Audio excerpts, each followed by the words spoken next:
My husband went to take a shower, and his phone started ringing. I picked it up just once, and the woman on the other end said, "Hi, I'm your husband's wife." My whole world stopped right there. My name is Monica James. I'm 41 years old, and I've been married to David for 15 years. We live in Dallas, Texas. And to anyone looking from the outside, we're the perfect couple. A nice home, 2 kids, steady jobs, the picture of stability. But all it took was one phone call to destroy the life I thought I had. My name is Monica James. I'm 41, I live in Dallas, and for 15 years I thought I knew the man who called himself my husband. He smelled like coffee and success. He laughed like everything was private between us. And he could always make me feel like I was the only person who understood him. That life felt safe until one ordinary Sunday when he went to take a shower and his phone started ringing. He'd left it on the nightstand face down like he always did. The ringtone buzzed, an unknown number that kept coming back. I picked it up without thinking. Habit. Curiosity. 1,000 small reasons that, together, seem like nothing and yet eventually become everything. A woman's voice answered, calm, polite. "Hi, can I speak to David?" I said, "He's in the shower." I meant it like anyone would. She said, quietly and almost like a fact, "Tell him his wife called." For a beat, the room flipped. My grip tightened. "What did you say?" I asked. She repeated the line the same way. I remember the cold, slow sensation that pressed down on me, like someone had opened a window in a room I thought was sealed. "Tell him," his wife called. She hung up. I stood there with the phone to my ear until the silence screamed. For years, my life had been a schedule I trusted. School drop-offs, work emails, occasional dinner with friends, date nights that fizzled into the familiarity of bills and laundry. I had assumed the small irritations, the late calls, the business trips he never explained were the price of a busy life. I wasn't angry in that first instant. I was stunned. My mind reached for explanations the way a drowning person reaches for a surface. A prank, a wrong number, someone who meant someone else. Anything that wouldn't force me to rearrange my life around this new and impossible sentence. David stepped out of the bathroom, towel at his waist, steam in his hair, oblivious. He kissed my forehead like he always did and asked what I wanted for dinner. I could have asked him about the call. I could have slammed plates, thrown his shirts in the street, called my sister and let the anger do the work for me.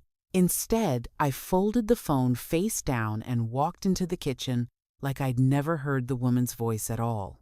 That was my first choice. Silence. Not because I was weak, but because I needed to think. The truth is a dangerous thing when you're only halfway prepared for it. If I confronted him then, raw and reactive, I would let his explanations, the rehearsed sentences of a guilty man, shape the story. I wanted him to not be the author of the scene any longer. I wanted the truth to be documented, undeniable, and to land in a place where no one could rewrite it. For the next 2 days, I lived in a kind of sharpened quiet. He moved through the house thinking nothing had changed. He hugged our kids, made his morning coffee, kissed me on the cheek. He was playing his part perfectly. Meanwhile, I started watching the small details like someone cataloging evidence, receipts, email confirmations, credit card statements. I learned quickly where men hide things in the half-open browser, under a fake folder labeled work, in a calendar entry that said client meeting at an address that wasn't in our city. I listened to his voicemail one night when he left it on the counter and heard a woman laugh softly and call him by a pet name I'd never heard. I set down rules for myself. No accusations without proof. No dramatic confessions in front of the kids. And above all, No letting him control how the reveal would happen. That required patience. It required me to become invisible in the things that mattered to him, to play the ordinary wife until I could collect a case that would be airtight. The first real confirmation came with a credit card ending I didn't recognize. There were charges for hotels in Houston, fancy restaurants listed under a company name I didn't know. I matched them to dates when he claimed overtime.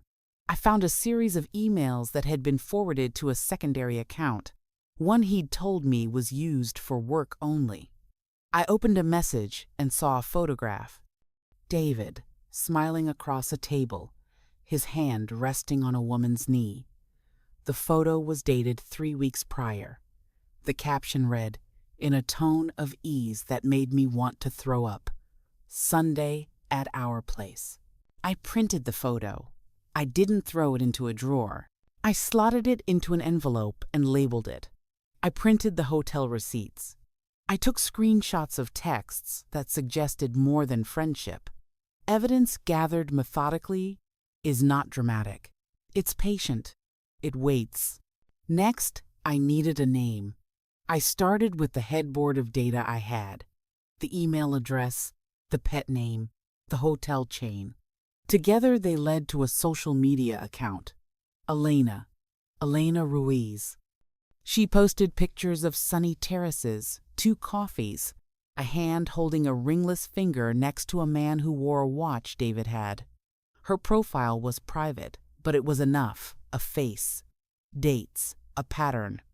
I sent Elena a message from a burner number, calm, measured, not accusatory. "Hi, Elena.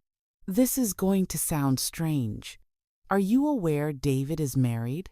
What came back was a long answer typed like someone speaking into a recorder. She confirmed dates, locations.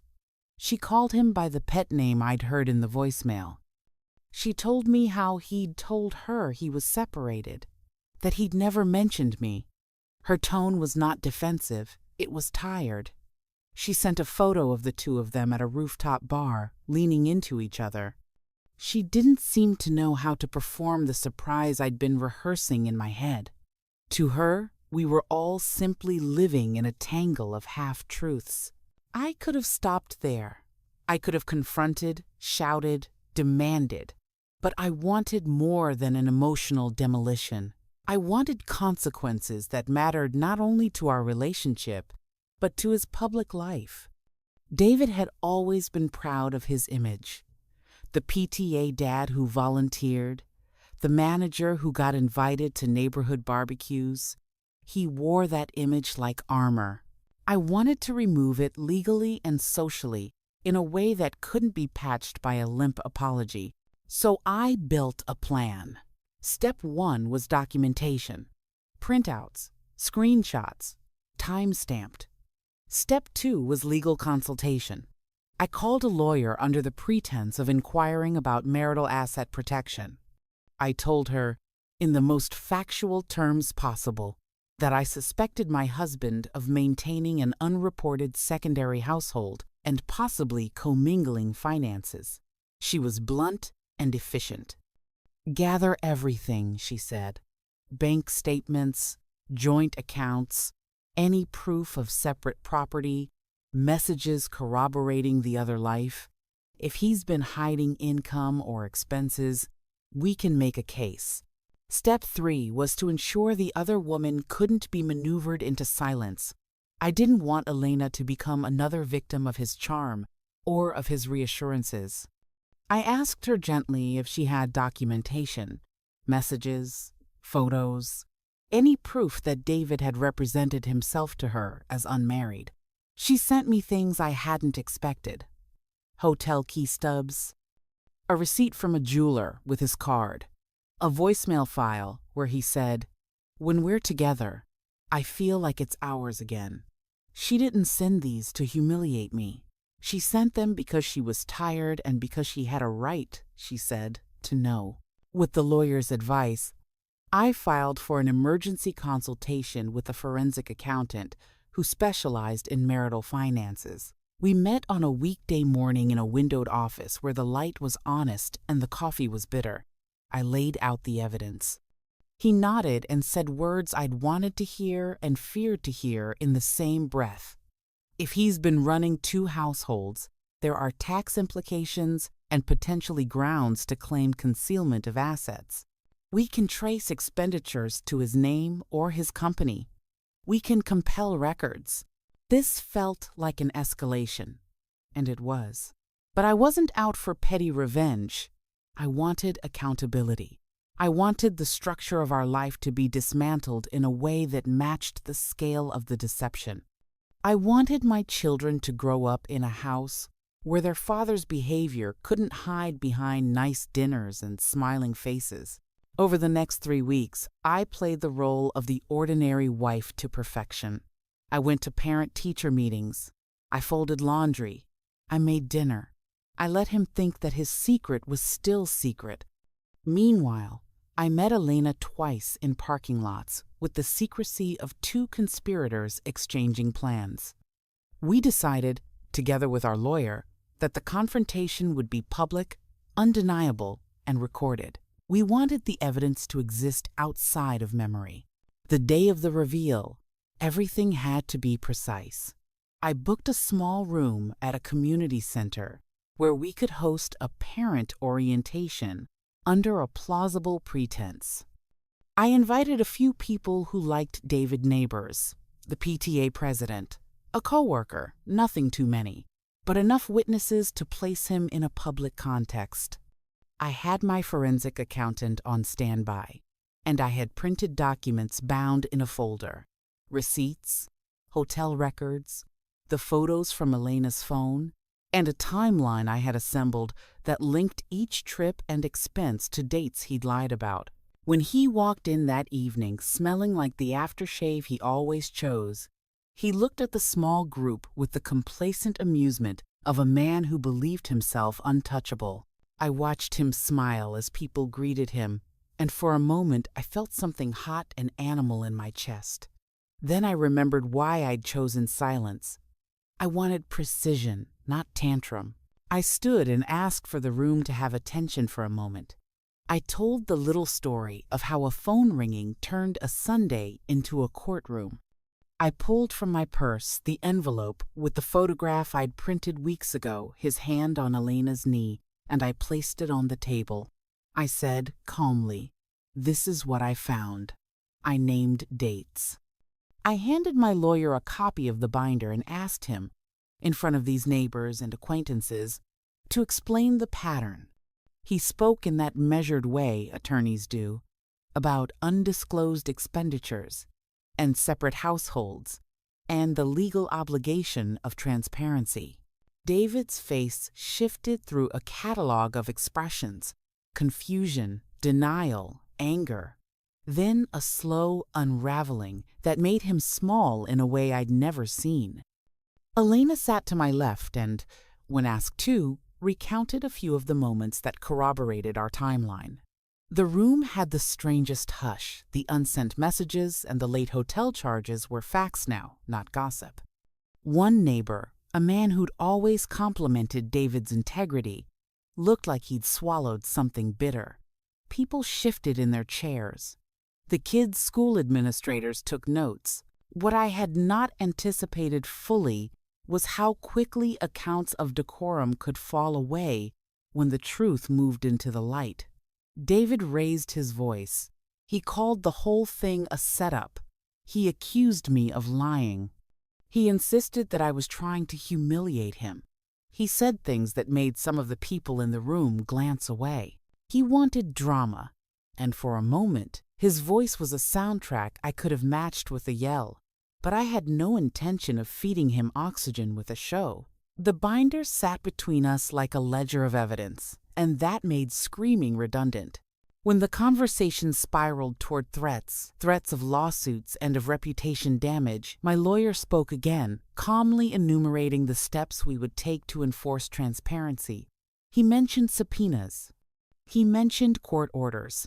He set a tone that made the room feel, for the first time since the story began, clinical. There was no vindictive gloating in my manner. There was only the quiet implacability of someone who had collected proof and was content to let the legal system perform the work her emotions could not. The aftermath was a messy, public unthreading. David left the house that night with a packed duffel bag I later learned contained clothes for a new apartment he'd apparently rented. There was shouting between him and a few neighbors who felt betrayed by lies. Social circles rearranged themselves in a week. Some people took his side. Others distanced themselves. In the following months, the financial audits began. Our family's records were opened. Tax details once hidden were now a matter of official inquiry. He lost a number of side arrangements, clients, and social invitations that depended on the persona he cultivated as a solid, upright man. What surprised me most were the small consequences that cut deeper than reputation. The kids' school asked for custody stability meetings. The way friends called me differed. Some were apologetic for not seeing what I had missed. Others were awkward, unsure how to behave with a friend who'd become the center of a public mess. There were moments, in the quiet of our kitchen, where the echo of his leaving felt like a physical draft. Even equipped with my binder and my lawyer, there were nights I cried. Being strategic did not make me immune to pain. It only gave me a map. There was one scene I'd scripted in my head 100 times. The moment when I would finally confront David alone and ask him why. When it actually happened months later in a small courthouse hallway where our lawyers insisted on a mediated talk, the reasons came out in a thin, listless voice. He spoke about loneliness. He spoke about a thrill that had nothing to do with love and everything to do with novelty. He tried to make his choices sound like tragedy. I listened, and I felt no catharsis in his confessions. Instead, I felt a kind of precise grief. The man who said he loved me had chosen repetition over honesty. He had built a parallel life and expected his image to survive on both sides of the lie. The divorce proceedings were methodical. Assets were divided. There were negotiations that scraped at dignity. Our children were assured that the split would change their houses, but not our love for them. And while sad bureaucracy cut through the romantic mess in small, grinding ways, signatures, mediators, custody terms, there was also an unexpected liberation that opened in its place. I saw my life reorganize not by his choices, but by mine. Months after the reveal, standing in my new apartment with sunlight through the blinds and a neighbor playing music in the hall, I felt steady. I had traded the theater of marriage for the truth of solitude, and the latter felt like an honest horizon. Elena and I spoke occasionally. What we had shared in common was not friendship in the conventional sense, but a shared reclamation moment. Both of us had been let into a secret economy of a man who thought he could buy illusions and keep them separate. We were, bizarrely, allies. Did I want him to suffer? At first, yes, but not because vengeance is sweet.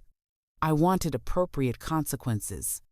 I wanted him to answer to the people he lied to the systems he abused, to the children who had watched pieces of his life fracture without knowing why. The legal repercussions, the social fallout, the need to reconcile his actions in front of the world, those were the instruments of a justice that wouldn't let him hide behind charm. And yet my most strategic act of revenge was not public humiliation. It was not the binder or the meeting or the court filings.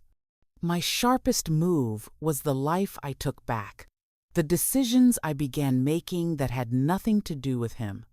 Joining a pottery class, yes, because I'd always wanted to try it. Late Sunday morning runs that have no schedule but my breath. Turning off the news and reading novels that let my mind rest in someone else's sentences. Accepting a promotion at work because I could not to prove something to anyone, but because my bank account and my ambitions deserved attention. If someone asked me, was it worth it? I would tell them that truth is expensive and necessary. The cost is always counting the small losses, the illusion of an intact family, the way neighbors look when gossip tastes like reality, the chore of rebuilding. But the price of living a life stitched together with lies is higher. My children watched me choose a path that was messy and honest rather than comfortable and false. They learned that integrity, even when it hurts, is a board you stand on while the floor collapses. The last time I saw David in any meaningful way was when we sat across from one another at a child custody meeting. We were cordial, polite, human. He offered a small, almost apologetic smile.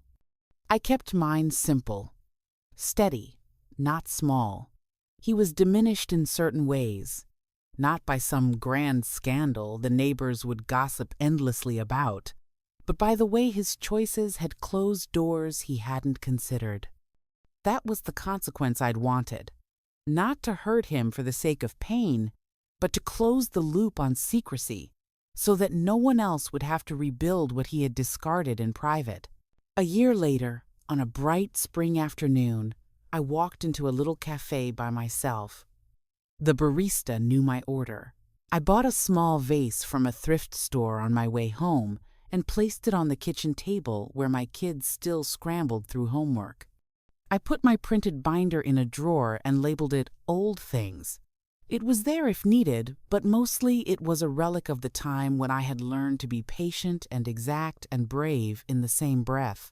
When people ask me how I did it, how I stayed calm enough to turn the truth into consequence, I tell them simply, I gathered facts, I consulted professionals, I refused to be the emotional fuel of his narrative. I let the evidence speak and the systems follow. Then I rebuilt a life that belonged to me.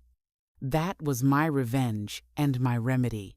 Not to become cruel, but to become whole enough to walk away. Sometimes, late at night, the memory of that woman's voice on the phone still surfaces not as a dagger but as a pivot point.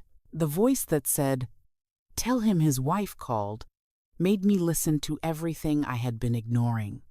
The sting of betrayal taught me that silence, when chosen with purpose, can be more dangerous than any scream.